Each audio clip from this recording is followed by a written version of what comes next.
அனைத்துலக உயிரோடை தமிழ் ILC தமிழ் உயிரோடை தமிழில் அன்பர்களே உலக நகர்வுகள் நிகழ்ச்சியில் இணைந்திருக்கிறீர்கள். உலக நகர்வுகள் நிகழ்ச்சியில் பிரித்தானியாவிலிருந்து பொறியியல் ஆய்வாளர் அரசு அவர்கள் இணைகின்றார். வணக்கம் அரசு அவர்களே. வணக்கம் ராஜானே. அனைத்துலக உயிரோடை தமிழ் உறவுகளுக்கும் அன்பு கலந்த வணக்கம். இன்றைய உலக நகர்வுகள் நிகழ்ச்சியில் வெனிசுவேலா தொடர்பாக முதலில் பார்த்து தொடர்ந்து ஈரான் ரஷ்யா தொடர்பாக பார்க்கலாம் என்று நம்புகிறேன். வெனிசுவேலா என்று சொல்லும் பொழுது உங்களுக்கு தெரியும், அமெரிக்கா வெனிசுவேலாவுக்குள் ஊடுருவி அதிபர் நிக்கோலஸ் மெட்ரோ அவர்களை கடத்தி கொண்டு வந்திருந்தார்கள், நாடு கடத்தி இருந்தார்கள். அந்த கடத்தல் சம்பவத்துக்கு அவர்கள் பயன்படுத்திய ஆயுதம் என்னவென்றால் டிஸ்கம்போபிரிலேட்டர் என்ற ஒரு ஆயுதத்தை தான் பயன்படுத்தி இருக்கிறார்கள்.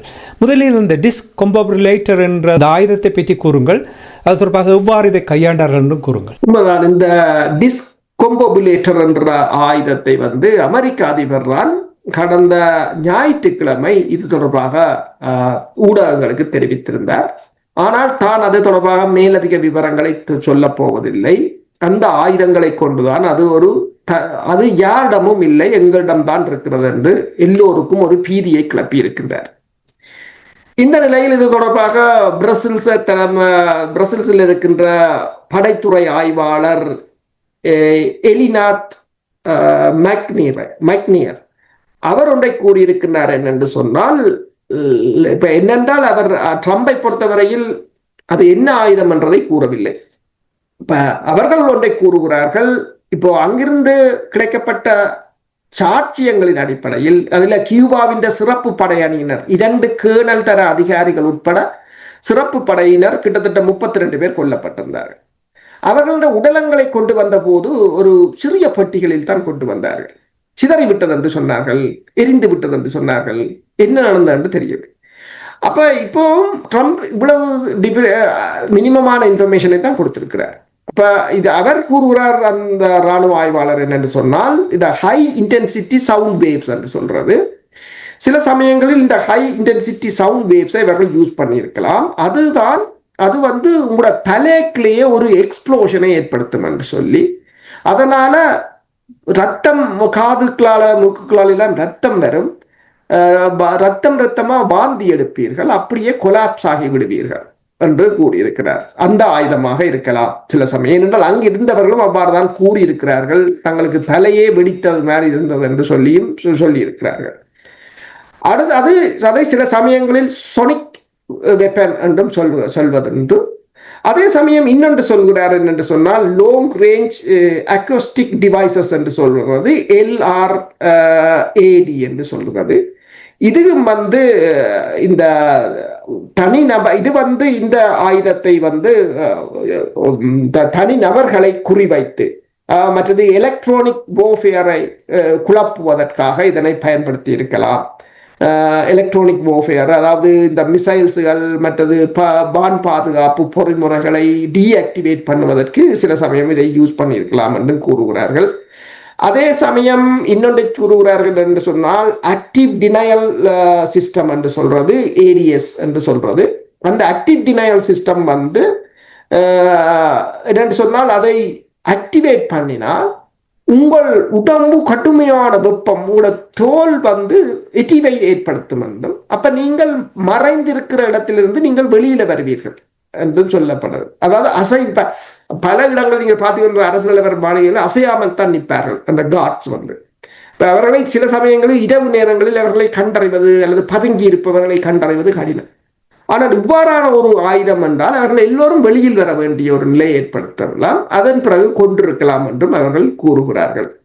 இந்த ஆயுதம் 2010ஆம் ஆண்டு ஆப்கானிஸ்தானுக்கு கொண்டு செல்லப்பட்டதாகவும், ஆனால் பிறகு அங்கு அதை பயன்படுத்தவில்லை, ஏதோ ஒரு காரணத்துக்காக அமெரிக்கா அதனை பயன்படுத்தவில்லை என்றும் கூறப்படுகின்றது.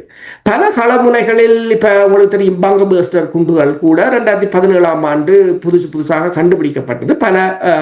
பல களமுனைகளில் புதிய ஆயுதங்களை பயன்படுத்துவதுண்டு. இப்ப ரஷ்யாவும் சிரிய போரில் 2015ஆம் ஆண்டு கிட்டத்தட்ட வெவ்வேறு டிவைசஸ்கள் ஒரு 300 டிவைசஸ்களை பயன்படுத்தியதாக கூறப்படுகிறது. நீங்கள் ஒத்திகையை விட அல்லது சும்மா பரிச்சாத்த நிகழ்வுகளை விட ஒரு ரியலான களமுனைகள்ல ரியல் பேட்டில் ஃபீல்டில் அதை பயன்படுத்துறது தான் அது இந்த சிறப்பம்சமாக இருக்கும். வியட்நாம் சண்டையில போதுதான் அங்கு அதாவது இந்த கவச வாகனங்களை துளைக்க வேண்டும், உள்ளுக்கு இருக்கிறவர்களை கொல்ல வேண்டும் என்பதற்காக 50 கலிபர் என்று சொல்றது 0.50 50 கலிபர் துப்பாக்கிகளை கண்டுபிடிச்சது பிரவுனிங் கண்டுபிடிச்சது அப்ப வியட்நாம் சண்டையில தான். அதே போலதான் இது ஒரு புதிய ஆயுதம் என்று கூறுவார். ஆனால் இன்னும் யாருக்கும் என்னென்று தெரியவில்லை. நன்றி. அந்த விடயங்களை தந்ததுக்காக நீ ரஷ்யா தொடர்பாக பார்ப்போம். பேச்சுவார்த்தை தொடர்ச்சியாக நடைபெற்றுக் கொண்டிருக்கிறது. பேச்சுவார்த்தை ஏன் ஒரு முன்னேற்றம் காண முடியாமல் இருக்கிறது யுக்ரைனுக்கும் ரஷ்யாவுக்கும் இடையில்? உண்மைதான். என்னென்று சொன்னால் பாதுகாப்பு உடன்பாடு, பாதுகாப்பு உத்தரவாதம் என்ற நிலையில் தொங்கிக் கொண்டு நிற்கிறார்கள். ஆனால் இத்தாலிய பிரதமர் ஒன்றை கூறியிருக்கின்றார். அவர் செலன்ஸ்கியை மை ஃப்ரெண்ட் என்றுதான் அழைத்திருக்கிறார். மை ஃப்ரெண்ட், நீங்கள் போரை இழந்து விட்டீர்கள், மிக வேகமாக நீங்கள் அமைதி உடன்படிக்கைக்கு போவது நல்லது என்று கூறியிருக்கிறார். அதே சமயம் இப்ப இந்திய உள்ளக இராணுவ தகவல்களின் அடிப்படையில் உக்ரைன் இராணுவத்திலிருந்து 2 லட்சம் வீரர்கள் தப்பி ஓடி இருப்பதாக கூறப்படுகிறது. அதே போல 2 மில்லியன் மக்கள், படையில் சேரக்கூடிய 2 மில்லியன் மக்கள் நாட்டை விட்டு, இளைஞர்கள் நாட்டை விட்டு வெளியேறி இருக்கிறார்கள் என்று கூறப்படுகிறது. எனவே உக்ரைன் இராணுவத்துக்கு படை வீரர்களிட பற்றாக்குறை ஒரு மிகப்பெரிய ஒரு பிரச்சனையாக இருக்கின்றது. களமுனையில் பொறுத்தவரையில் 2 தரப்பும் ஏவுகணைகள் மற்றும் ஆளில்லாத தாக்குதல் விமானங்கள் மூலம் தாக்கிக் கொண்டுதான் இருக்கிறார்கள். கடும் குளிரான காலப்பகுதி என்ற நிலையில் ரஷ்யா பெருமளவான எரிசக்தி நிலையங்களை அழித்து விட்டதால் உக்ரைன் மிகப்பெரிய ஒரு குளிருக்கு முகம் கொடுக்க வேண்டிய ஒரு நிலை இருப்பதாக அங்கிருக்கின்ற தகவல்கள் கூறுகின்றன. அதே சமயம் ஸ்லோவாக்கியாவும் ஹங்கேரியும் ஐரோப்பிய ஒன்றியத்தின் மீது வழக்கு தொடரப்போவதாக கூறியிருக்கிறார்கள். தாங்கள் ரஷ்யாவிடமிருந்து எரிபொருள் வாங்குவதை நீங்கள் தடுக்க முடியாது என்று கூறியிருக்கிறார்கள். ரஷ்யா புதுசாக ஜெர்கோன் ரக ஹைப்பர்சோனிக் ஏவுகணைகள்ல இருந்து, அதாவது அவர்கள் என்ன சொல்கிறார்கள் சொன்னால் உக்ரைன் வான் பகுதியை ஆளில்லாத தாக்குதல் விமானங்களாக லோட் பண்ணுகிறார்கள். பிட்டுமளவில் வரும்போது இவர்களுடைய வான் எதிர்ப்பு ஆயுதங்கள் அவ்வளவு தூரத்துக்கு அவர்களிடம் இல்லை. மற்றது செலவும் மிக்கது. அமெரிக்காவின் மேற்குலகத்தின் ஆயுதங்கள் உக்ரைன் பாவிக்கிற அளவுக்கு இவர்களால் உற்பத்தி செய்ய முடியாத ஒரு நிலையாகத்தான் இருக்கின்றது. அப்ப இந்த நிலையைத்தான் இப்போது செலன்ஸ்கி சொல்லி இருக்கிறார். அடுத்த சுற்று பேச்சுக்கள் பிப்ரவரி 1 இடம்பெறும் என்று பார்ப்போம். இரு தரப்பு கொஞ்சம் விட்டு கொடுக்கின்ற ஒரு நிலைமை போல் இருக்கிறது என்று அவதானிக்கக்கூடிய இருக்கு. அதில் ஏதும் வாய்ப்புகள் இருக்கிறதா?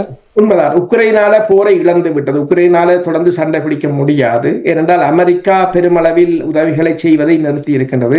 ஆஸ்திரியா கூட சொல்லி இருக்கின்றது, இனிமேல் ஆஸ்திரியா ஏற்கனவே $3 பில்லியன் கொடுத்திருந்தது. இப்போது அவர்கள் கூறியிருக்கிறார்கள் இனி 1% இங்கிருந்து கொடுக்கப்படாது என்று பலர் கூறியிருக்கிறார்கள். ஜெர்மனின் ஆல்டர்னேட்டிவ் பார்ட்டி ஒன்றை கூறியிருக்கின்றது. அதாவது நோர்த் ஸ்ட்ரீமுக்கு குண்டு வைத்ததுக்கு உக்ரைன் ஃபைன், அதாவது பணம் செலுத்த வேண்டும் அது இந்த சேதத்துக்கு என்று சொல்லி எல்லாரும் இப்போது எதிராக மாறிக்கொண்டிருக்கிறார்கள். அப்ப ஆதரவுகள் கடுமையாக குறைந்து கொண்டிருக்கின்றன. ரஷ்யாவை பொறுத்தவரையில் ரஷ்யாவுக்கும் இழப்புகள் தான். பொருளாதார ரீதியாக சரி, ரஷ்யாவுக்கும் ஒரு மூச்சு விட வேண்டிய ஒரு காலநிலை தேவை. அடுத்ததாக ரஷ்யாவுக்கு இப்போது பலமுனை இங்கு மேற்குலகத்துக்கு மாறிவிட்டது. கனடாவுக்கும் அமெரிக்காவுக்கும், ஐரோப்பிய ஒன்றியத்துக்கும் அமெரிக்காவுக்கும். அப்ப இப்ப ரஷ்யாவுக்கு அந்த களமுனை அங்கு தேவையில்லை. இப்போது இவர்களுக்கு தூண்டி விடுவதுதான் ரஷ்யாவின் மிக முக்கிய பிரச்சனையாக இருக்கிறது. எனவேதான் அண்மையில் கூட ரஷ்யா கிரீன்லாந்தை கூறியிருந்தார். அலாஸ்காவை நாங்கள் வித்தனாங்கள் தானே, கிரீன்லாந்தை நீங்கள் விற்கலாம் என்ற அவர் அதை கூறியிருந்தார். 1860 அமெரிக்கா அதைத்தான் விரும்புவதாகவும் அப்படித்தான் அவர் கூறியிருந்தார். அவ்வாறு அப்ப என்னென்று சொன்னால், அதே போல அவர் ரஷ்யாவின் தேசிய பாதுகாப்பு சபையின் பிரதி தலைவர் மெடிடேவும் கொண்டே கூறியிருந்தார் என்று சொன்னால், கிரீன்லாந்துல வேணுமென்றால் ஒரு தேர்தலை வெப்பம் ரஷ்யாவோட இணைகிறதோ அமெரிக்காவோட இணைகிறதோ என்ற மாதிரி கூறியிருந்தார். அவ்வாறான ஒரு நிலைமையாகத்தான் இருக்கின்றது. அப்ப களமுனை மாறியபடியால் ரஷ்யாவும் இந்த போரை முடிக்கலாமோ என்று யோசிக்கிறேன். அதாவது நீங்கள் சொன்னது சரி, 2 தரப்பு விட்டு கொடுக்கிற நிலைமைக்கு தான் வந்திருக்கிறார்கள். ஆனால் பாதுகாப்பு உத்தரவாதத்தை ரஷ்யா ஏற்றுக்கொள்வதாக இல்லை. அதே போல கைப்பற்றப்பட்ட நிலங்களை அவர்கள் கொடுப்பதாகவும் இல்லை. சரி, ஈரானுடைய நிலைமை என்னவாக இருக்குது? உண்மையில் ஈரான் தான் மிகப்பெரிய ஒரு, அதாவது ஈரானை நோக்கி செல்கின்ற அமெரிக்காவின் விமானம் தாங்கி கப்பலான USS அப்ரஹாம் லிங்கன் இப்போது கிட்டத்தட்ட தாக்குதல் எல்லைக்குள் சென்று விட்டதாக கூறப்படுகிறது. அப்ப எந்த நேரமும் ஒரு மிகப்பெரிய தாக்குதல் இடம்பெறலாம் என்று கூறப்படுகிறது. திங்கட்கிழமை இரவு திங்கட்கிழமை ட்ரம்ப் வான்படை தளபதிகளை சந்தித்து கலைத்ததாகவும் கூறப்படுகின்றது. ஆனால் ஈரானும் எந்த நிலைக்கும் தாங்கள் தயார் என்று கூறியிருக்கிறார்கள். அதாவது அமெரிக்காவின் மிகப்பெரிய ஒரு கடற்படை, விமானம் தாங்கி கப்பல், நாசகாரி கப்பல்களை கொண்ட ஒரு கடற்படை ஒரு மிகச்சிறிய கடற்படையுடன் மோதப்போகிறது ஈரான். ஆனால் ஈரான் கடற்படையிடமும் 10க்கு மேற்பட்ட மிக பாரிய கப்பல்கள் இருக்கின்றன, 30க்கு மேற்பட்ட நீர்மூழ்கி கப்பல்கள் இருக்கின்றன. வான்படை ஈரானிடம் பெரிதாக இல்லை. ஆனால் இல்லாவிட்டாலும் ஈரான் ஏவுகணைகளால் அதனை நிவர்த்தி செய்கின்றது. உங்களுக்கு தெரியும், கடந்த வருடம் இடம்பெற்ற 12 நாள் போரில் கூட பெருமளவான ஏவுகணைகளை ஈரான் பயன்படுத்தி இருந்தது. அதைவிட மோசமான அளவுக்கு ஏவுகணைகளை பயன்படுத்தலாம் என்று கூறப்படுகின்றது. கிட்டத்தட்ட ஹைப்பர்சோனிக் ஏவுகணைகள் 2500 கிலோமீட்டர் செல்லக்கூடிய ஹைப்பர்சோனிக் ஏவுகணைகள் இருப்பதாகவும், அதே போல 1000 கிலோமீட்டர்களுக்கு செல்லக்கூடிய கடற்படை கப்பல்களை தாக்கி அளிக்கக்கூடிய ஏவுகணைகள் இருப்பதாகவும், பெருமளவான கடல் கண்ணி வெடிகளை ஈரான் ஹோர்முஸ் கடற்பகுதியில் புதைக்கலாம் என்றும் கூறப்படுகிறது. அதே சமயம் இன்னொரு சாரார் கூறுகிறார்கள், அமெரிக்காவின் கப்பல்கள் ஒரு முற்றுகையை தான் செய்ய வைத்திருக்க போகிறார்கள், உடனடியாக தாக்குதலை ஆரம்பிக்க போவதில்லை என்று கூறப்படுகிறது. என்று சொன்னால் ஈரான் ஒரு வெனிசுலா இல்லை. ஆனால் உங்களுக்கு தெரியும், அமெரிக்காவின் திட்டங்கள் என்னென்று யாருக்கும் தெரியாது. அதுதான் பிரச்சனை. அவர்கள் அப்படியே கப்பலை வைத்துக்கொண்டு இரவா போய் இறங்குவார்கள், உள்ளுக்கு ஆளை வைத்திருப்பார்கள். அது ஒரு பெரிய ஒரு இதிலிருந்து தப்புவது என்பது மிகப்பெரிய ஒரு போராட்டமாகத்தான் இருக்கும். இருந்த போதும் சீனா பெருமளவில் உதவிகளை செய்து கொண்டிருக்கின்றது. கிட்டத்தட்ட சீனாவின் Y-20 என்ற ஒரு மிகப்பெரிய ஒரு இராணுவ சரக்கு விமானம் 20 தடவைகள் இறங்கி இருக்கின்றது. ஈரானுக்கு ஆயுதங்களை கொண்டு செல்லு கொண்டிருக்கின்றது. அதே போல IL-76 ரக ரஷ்யாவின் விமானங்களும் தொடர்ச்சியாக ஈரானுக்கு சென்று ஆயுதங்களை கொடுத்து கொண்டுதான் இருக்கிறது. ஏனென்று சொன்னால் இந்த சந்தி இதை ஈரானை இழப்பது எல்லோருக்கும் மிகப்பெரிய ஒரு இழப்பாகத்தான் இருக்கும். ரஷ்யாவை பொறுத்தவரையும் சீனாவை பொறுத்தவரையும் 2000 ஆண்டுகளில் எவ்வாறு சீனா இருந்ததோ அவ்வாறான ஒரு நிலைத்தான் ஈரான் இருக்கிறது. ஏனென்றால் ஈரான் அமைவிடமும் அடுத்த ஒரு பொருளாதாரத்தில பெருசாக பூம் பண்ணக்கூடியது ஈரான் என்றுதான் கூறுகிறார்கள். அப்ப இந்த நிலையில் ஈரானை விட்டுக் கொடுப்பதற்கு அமெரிக்காவும் ரஷ்யாவும் தயாராக இல்லை போலதான் தெரிகின்றது. அதே சமயம் அரபு நாடுகளும் பெருசாக ஆதரவாக இல்லை. அரபு நாடுகளுக்கும் UAEக்கும் சவுதி அரேபியாவுக்கும் இடையிலான மோதல்கள் ஆரம்பித்திருப்பதாக கூறப்படுகிறது. இருதரப்பும் ஒருவருக்கு ஒருவர் எதிரான அடிகளை திரட்டி கொண்டிருப்பதாகவும் கூறப்படுகிறது. அந்த மோதல்கள் ஈரான் தாக்குதல் இந்த மோதல்களையும் பெருமளவில் விரிவாக்கம் செய்யுமாக இருந்தால் மத்திய கிழக்கு பகுதி ஒரு பெரிய ஒரு அல்லோலகல்லோலமாகத்தான் இருக்கு. ஸ்ட்ராட்டஜிக்கலி அமெரிக்காவுக்கு ஈரானை அடிப்பது நல்லொரு அனுகூலமாக அமையும் என்று நம்புகிறீர்களா? ஏனென்றால் இப்போ ஈரானை அடித்து பலம் இழக்க வைத்தால் ரஷ்யாவுக்கும் அவர்களுக்கும் இடையில் இருக்கின்ற உறவு இருக்கிறது தானே, சீனாவுக்கும் ஈரானுக்கும் இருக்கிற உறவு இருக்கிறது, அது இவர்களை பலவீனப்படுத்தும். இது அமெரிக்காவுக்கு அனுகூலமாக மாறலாம் என்று அமெரிக்கா தாக்கலாமா? உண்மைதான். அமெரிக்காவுக்கு அது மூலோபாய ரீதியாக ஸ்ட்ராட்டஜிக்கலி அது அமெரிக்காவுக்கு மிகவும் அனுகூலமானது ஒன்று. ஒபேக் நாடுகளின் எண்ணெய் அதுக்களால் தான் வருகிறது. அப்ப நாளைக்கு அதுல இருந்து கொண்டு உங்களுக்கு தெரியும் ரம்மினி அதுல நான் சொன்னதான் விலை என்றால் கப்பல் போற கப்பல் அவெல்லாம் கப்பம் கட்டணும் சொன்னா கப்பம் கட்டி தான் வரும், வேற வழி இல்லை. அடுத்ததாக இப்ப இந்தியாவோ சீனாவோ எல்லாம் நிறைய முதலீடுகளை செய்திருக்கிறார்கள். இப்ப சீனாவின் எரிபொருள் வெனிசுலாவில இருந்தும் போனது, ஈரானில் இருந்தும் போனது. இப்ப வெனிசுலாவை மூடியாச்சு. இப்ப சொல்லியிருக்கிற ட்ரம்ப் சீனா வேணுமெண்டா வெனிசுலாவில என்ன வாங்கலாம், ஆனா தாங்க சொல்ற விலை என்று சொல்லி. அப்ப அதே போல இப்ப ஈரானையும் மூடுவார்களாக இருந்தால் சீனாண்ட பொருளாதாரத்துக்கு ஒரு மிகப்பெரிய அடியாகத்தான் இருக்கு. சீனா தனியா ரஷ்யாவில தாங்கி இருக்க வேண்டிய ஒரு நிலையாகத்தான். அமெரிக்கா ரிஸ்க் எடுக்கிறதுக்கு தயாரா? அதனால் தான் அமெரிக்கா தொடர்ச்சி பெருமளவான படைக்கலங்களை அங்கு நகர்த்தி இருக்கின்றது. ஆனால் மோதல் பல வாரங்களாக ஈடுபடுமாக இருந்தால் அது பெருமளவான செலவுகளை கொண்டு வரும், ட்ரில்லியன் கணக்கில். அதுதான் அவர்கள் இப்போது பயப்படுகிறார்கள். என்னென்னு சொன்னால் ஈரான் கடந்த 12 நாள் போரின் போது கூட ஈரான் திருப்பி அடித்தது. அப்ப இந்த முறையும் ஈரான் இஸ்ரேலின் பெருமளவான இலக்குகளை தாங்கள் தாக்கப் போவதாகவும் கூறியிருக்கிறார்கள். இப்ப இஸ்ரேலை பாதுகாப்பதற்குரிய ஏவுகணைகளும் அவர்களிடம் இல்லை. ஆனால் இப்போது போகின்ற கப்பல்கள் கடந்த 12 நாள் போரின் போது இஸ்ரேல் வைத்திருந்த ஆயுதங்களை விட இந்த கப்பல்களில் இருக்கின்ற ஆயுதங்கள் 4 மடங்கு அதிகம் என்று கூறுகிறார்கள்.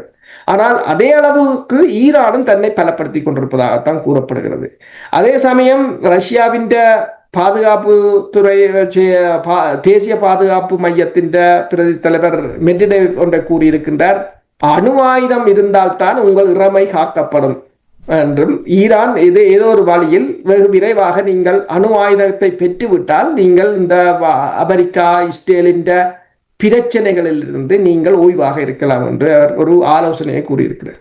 அமெரிக்காவை பலவீனப்படுத்த ரஷ்யாவும் சீனாவும் ஈரானுக்கு மேலதிகமான ஆதரவை வழங்கக்கூடியதாக ஒரு நிலைமை ஏற்படுத்தலாம் என்றால் இரு நாட்டுக்கு ஆபத்தான நிலையில் இருக்கின்றது. அப்போ அவர்கள் ஈரானை பலப்படுத்தினால் அது அவர்களுக்கும் ஒரு அனுகூலமாக மாறும் இல்லையா? உண்மைதான், அதைத்தான் அவர்கள் செய்து கொண்டிருக்கிறார்கள். ஆனால் நேரடியான போரில் இறங்குவார்களோ தெரியாது. இப்ப சிரியாவில் இருந்தும் கூட ரஷ்யா தனது படையை எடுக்க போவதாக கூறியிருக்கிறார்கள். அதை என்னென்று உறுதிப்படுத்த முடியவில்லை. சில சமயங்களில் இந்த போருக்காகத்தான் அவர்கள் அதை எடுக்கிறார்களோ தெரியாது. ஏனென்று சொன்னால் அந்த படையை வேறு இடத்துக்கு நகர்த்த போகிறார்கள் போல தெரிகிறது. ஆனால் இந்த வாரம் சில சமயங்களில் ஈரான் மீது தாக்குதல் நடத்தப்படலாம் என்றுதான் கூறுகிறார்கள். சொல்வதை பார்த்தால் ஈரானும் பிரிங் இட் ஆன் என்று சொல்லிக்கொண்டு நிற்பது போல் இருக்கிறது. பொறுத்திருந்து பார்ப்போம் எப்படி இந்த நிலைமைகள் மாறுகின்றன. மிகவும் சுருக்கமாக சிரியாவுடைய நிலைமை என்னவாக இருக்கிறது? சிரியாவின் நிலைமை, கர்ட்ஸ் அமைப்பினர், குர்திஷ் படையினரை அமெரிக்கா அப்படியே கைவிட்டு விட்டது. தங்கள் நலன்களை முடிந்தவுடன் அவர்கள் இப்போது சரணடைய சொல்லிவிட்டார்கள். அதான் அந்த பிரச்சனை. பெருமளவானவர்கள் கொல்லப்படுகிறார்கள், பெருமளவானவர்கள் தப்பி ஓடுகிறார்கள். அங்கிருந்த ISIS அமைப்பினரை சிரியா கர்டிஷ் படையினர் திறந்து விட்டிருந்தார்கள். அப்ப மிச்சாக்களை இப்போது அமெரிக்கா ஈரானுக்கு மாற்றிக் கொண்டிருக்கின்றது. இதுவரை காலம், அதாவது சிரியாவின் முன்னாள் அதிபர் அசாத்துக்கு இவர்கள் செய்ததுக்கு பிரதிபலனாக அமெரிக்கா அவர்களுக்கு இந்த வேலையை செய்திருக்கின்றது. ரஷ்யா துருக்கி சொல்லி இருக்கின்றது, கர்டிஷ் பகுதியில் இருக்கின்ற ரஷ்யாவின் தளங்களை அகற்ற சொல்லி, என்று சொன்னால் சிரிய படையினர் முழு நாட்டையும் கைப்பற்ற வேண்டும் என்று சொல்லி. ரஷ்யாவும் அந்த படைகளை அகற்றிருக்கிறது என்று சொன்னால், ரஷ்யாவை பொறுத்தவரையில் அசாத்தின் அரசை கவிழ்ப்பதற்கு கர்டிஷ் அமைப்பினர் உதவியாகத்தான் இருந்தார்கள். இன்றைக்கு அவர்களுக்கே அந்த நிலைமை வந்திருக்கின்றது. அமெரிக்கா அவர்களை சரணடைய சொல்லிவிட்டது, தனது வேலை முடிந்தவுடன் சரணடைய சொல்லிவிட்டதாகத்தான் தெரிகின்றது. ஆனால் அவர்கள் தாங்கள் தொடர்ச்சியாக ஒரு போராட்டத்தை நடத்தப் போவதாக கூறியிருக்கிறார்கள், கெரில்லா போராட்டம். இப்ப அடுத்த கட்டத்துக்கு அடுத்த போர் ஆரம்பிக்க போகிறது சிரியா. இப்ப சிரியா இப்போதைக்கு ஒரு அமைதிக்கு திரும்புவதாக தெரியவில்லை. இப்பொழுது தெளிவாக தெரிகிறது யார் சூத்திரதாரி என்றதை இங்கே கூறிக்கொண்டு, நாங்கள் பேசிய இந்த நாடுகளில் நடக்கின்ற எல்லா நாடுகளுக்கும் ஒரே ஒரு சூத்திரதாரி தான். எங்களுடைய நேர்களை அதை முடிவுக்கு வரட்டுக்குமே யார் என்றதை. நன்றி அரசுகளை நிகழ்ச்சியில் இணைந்து நிறைய நாடுகளில் உள்ள போர் சூழ்ந்திருக்கின்ற நிலைமைகளை எவ்வாறான அணுகுமுறைகளை கடைபிடிக்கப்படுகின்ற விடயங்களையும் உயிரோடை தமிழ் உறவுகளோடு பயந்து கொண்டுமைக்காக உயிரோடை தமிழ் அன்பர்கள் சார்பாக நன்றி குறிக்கொண்டு மீண்டும் இன்னொரு நிகழ்ச்சியில் இணைந்திருப்போம். அதுவரைக்கும் நன்றி, வணக்கம். நன்றி. எமது பார்வையாளர்களுக்கு வணக்கம். மக்களின் குரலாய் ஓங்கி ஒலிக்கும் இலக்கு மின்னிதழ் மற்றும் உயிரோடை தமிழ் வானொலி ஆகிய இவ்விரு ஊடகங்களும் உங்களைப் போன்ற எமது நேயர்கள் நண்பர்களின் ஆதரவிலேயே இயங்கி வருகின்றன. மிக குறைந்த வளங்களுடன் பல இடர்கள் மற்றும் தடைகளை தாண்டி பயணிக்கும் எமது ஊடகங்களின் பணிகள் மேலும் வளர உங்களால் முடிந்த நிதியுதவியை வழங்கி இன்னும் காத்திரமான செயற்பாடுகளை முன்னெடுக்க உதவுமாறு மிகவும் பணிவன்புடன் வேண்டி நிற்கின்றோம். உங்கள் பங்களிப்பு உங்களின் உரிமை குரலாய் ஓங்கி ஒலிக்கும். நன்றி.